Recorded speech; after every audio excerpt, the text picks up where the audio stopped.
Welcome to the Raising Kellen podcast. My name is Marsh Naidu and I blog at raisingkellen.org, where we curate resources for parents raising children with disabilities. It is a brand new year and today is January the 8th, 2024. On episode 105 of the Raising Kellen podcast, we will be talking with Ashley Roberts, a vocational rehabilitation, or for short, VR counselor here in Dyersburg, Tennessee.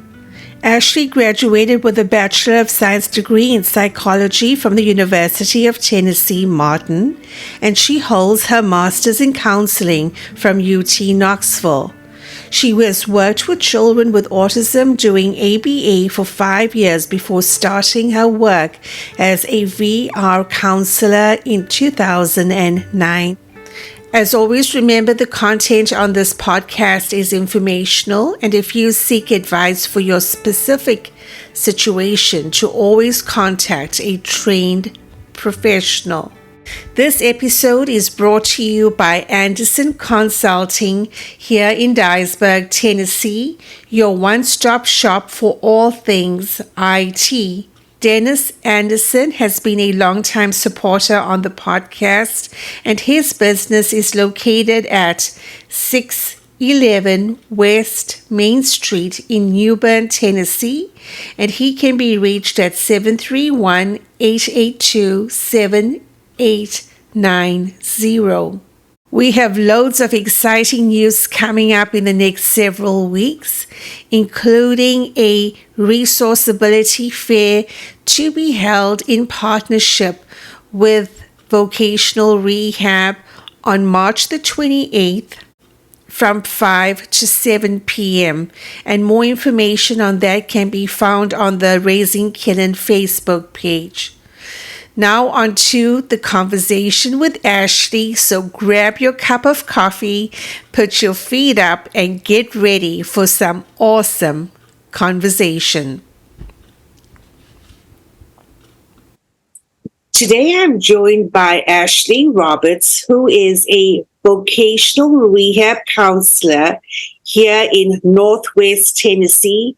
And she actually covers or serves 9 counties. Ashley, welcome to the Raising Kellen podcast. Thank you so much. I'm so excited to be here. I have so many questions to ask, but just to make sure everyone is on the same footing, do you mind briefly giving us an overview of what is vocational rehab? Absolutely. So vocational rehabilitation is a state and federally funded program that assists people with disabilities to find employment. So we are an employment services. We're basically employment services. You'll cover basically students and individuals with disabilities, or do you cast a wider net than just that? We actually cast a very wide net.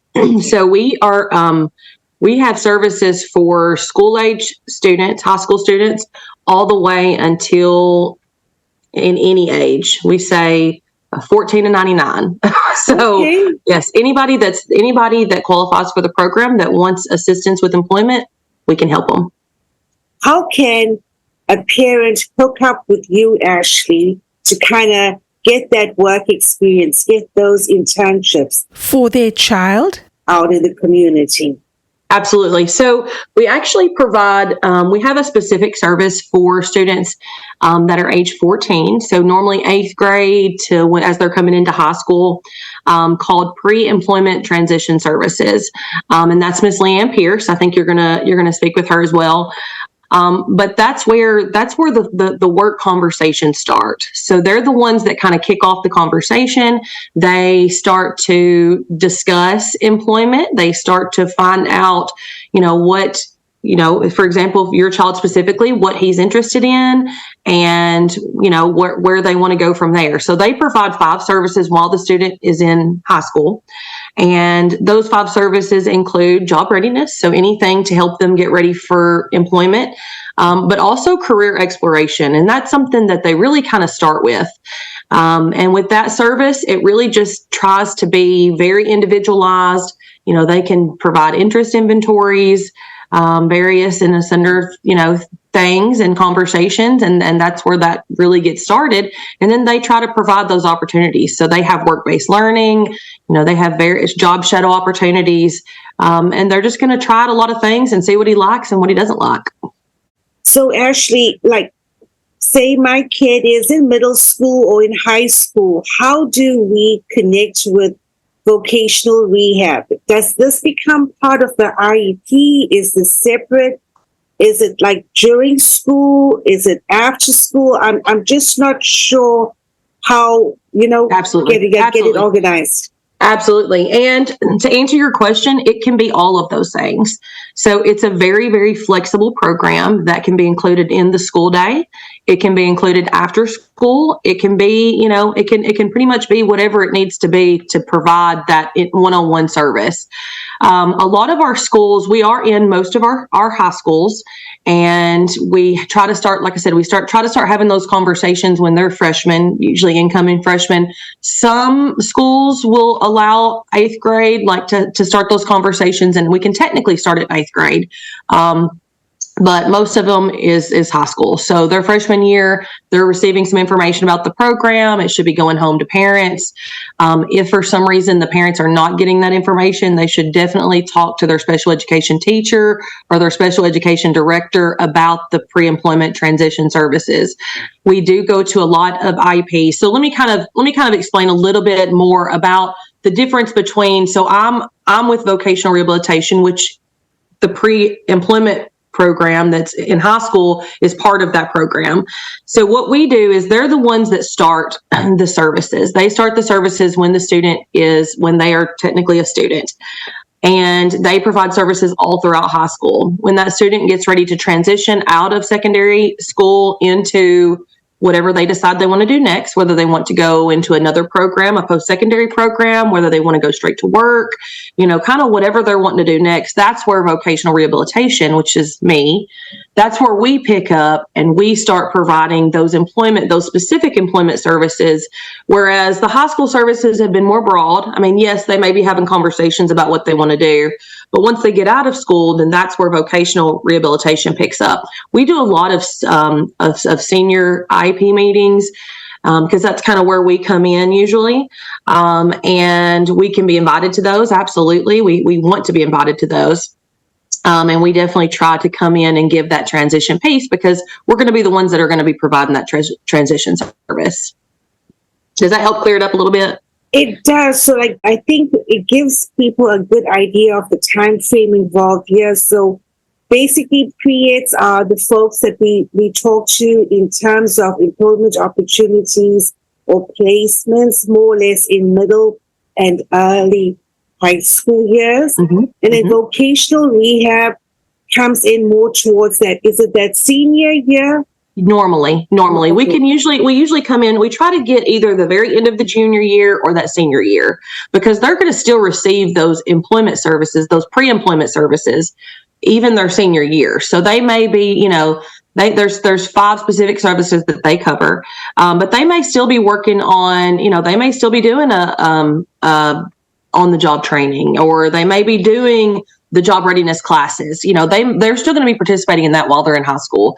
But we're going to start that conversation and we're going to take their application for vocational rehabilitation about their senior year. And then as they transition out of school, or it maybe not even their senior year, maybe their final year. So maybe they're 22 and this is their final year of school and they're getting ready to transition into the next phase, then that's where we would come in and start that employment process and that application process.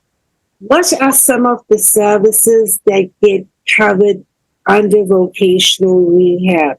A lot of our very popular services, of course, and some of the ones that get the most attention are on the job training. So we can provide services to reimburse employers for their wage, for our customers' wage, while they're in a training period. So that's a very popular service, also an incentive to employers. But our post-secondary services are very, very popular. So if you're wanting to go, into another program, then we look at trying to help pay for tuition or books or things like that. Or even a TCAT, transportation cost, it can be expensive going back and forth to a TCAT or a community college, but we look at different services within those. And then of course we have job placement services, which is where we can go and meet with employers and, we're talking to you and figuring out, what specific job you're interested in. And then we have counselors that go and talk to employers to try to match the right employer with our person. So definitely our job placement services. Goodness, there's so many services that we can provide. There's not really a limit. I've had students that have gone on to become, medical doctors, and I've had students that have become tattoo artists. I love to give those examples because they're so different. And I've had students that have gone to, like we talked about earlier, work at Discovery Park or work at Lowe's. Actually, over Black Friday, I was at Lowe's and ran into one of my former customers who has been at Lowe's for probably about 12, 13 years, still working there, still loves it. And it's so awesome to see, that. But I mean, it's very, very individualized. So we take what that person is interested in and what that person wants to do, and we try to match them in an employment situation that fits them. Vocational rehab basically deals with the employment piece. Do you all have any connection or dealings with like independent living situations or? We do some. So we have we have 7 voc rehab counselors in Northwest Tennessee. So each of them cover either 1 or 2 counties. And usually they have resources for their specific counties. So that's something that our team is really good. They're really good at making sure to connect with all the resources in their communities. And so they're kind of our community experts as far as getting everybody connected to any other services that they would need. Actually, for those parents that might be homeschooling their kids, or for example, if vocational rehab may not be a service that's offered at that high school, how can parents or interested individuals make contact with you all? Absolutely. So they can contact us directly and we can take referrals. The referral process is actually over the phone. So the referral information would be taken over the phone, and then their local either specialist, sorry, I was trying to get our number here.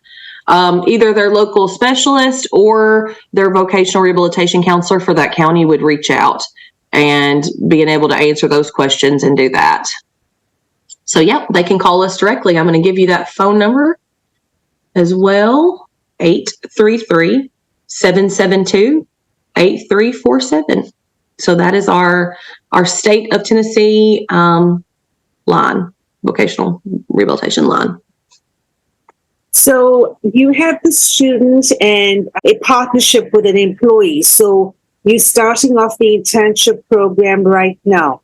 Are there any supports provided to that individual while they're employed, or how does that work? Absolutely. That's a great question. So it just depends, obviously. Again, we're back to that individualized. So some students may not need as much assistance as others. We do provide job coaching. So we have job coaching for a limited amount of time that we can provide. Now, so the vocational rehabilitation, our goal is 90 days of employment. So that's what we're looking for, a satisfying, and everybody's on the same page. Everybody's satisfied with the employment. After 90 days, that's considered a successful closure for us. So that's when vocational rehabilitation steps away. For students or for people that need longer term supports, we try to hook them up with our supported employment, which will provide those long-term supports once the vocational rehabilitation case closes. So we have supported employment, which will provide the long-term supports after the initial 90 days. Is that ECF choices then? That is one of them. Yes. Okay, yes, that's I got one. You. Mm-hmm. So those Absolutely. Are more those the Medicaid organizations. Yes. Sometimes they're the ones that pick it up. Other times There's other, I know the Star Center, for example, they're one of our support employment vendors in this area. So they will they'll actually would be the ones that provide the service, but the pay would possibly come from the Choices program or another similar program. Well, I thank you for your time, Ashley. This has been fun. Absolutely. Is there anything else? We're just really fortunate as well to have a Tennessee Rehabilitation Center. Is that what the office is called, right? It is. Yes, ma'am. Mm-hmm. We are so fortunate to have a Tennessee Rehabilitation Center right there in Dyersburg on Morgan Road. And the thing is, with employment brings so much value to our lives. And so that's something that we definitely want to, that's something that we encourage. Those employment conversations, it's really never too early to kind of start talking about and even if it's just a few of the behaviors that are going to be needed, employment is such a valuable thing in all of our lives. And we definitely want to try to bring that piece of it. All right. Then. Thank you so much for your time. You have a great day. Yes, ma'am. Thank you. Thank you for listening along on the podcast today. And as always, to stay current with the goings on the podcast, be sure to sign up for our newsletter, which can be found at raisingkillen.org. We will be getting together at Vocational Rehab, situated at 1365 Morgan Road, opposite ARMCO. And their phone number for more information is 731-286-8315. As always, remember, if you want to get in contact with us, you can reach us at raisingkillen@gmail.com. And we look forward to seeing you in the future. And as always, remember, get to the top of your mountain. This is Marsh Naidu signing off.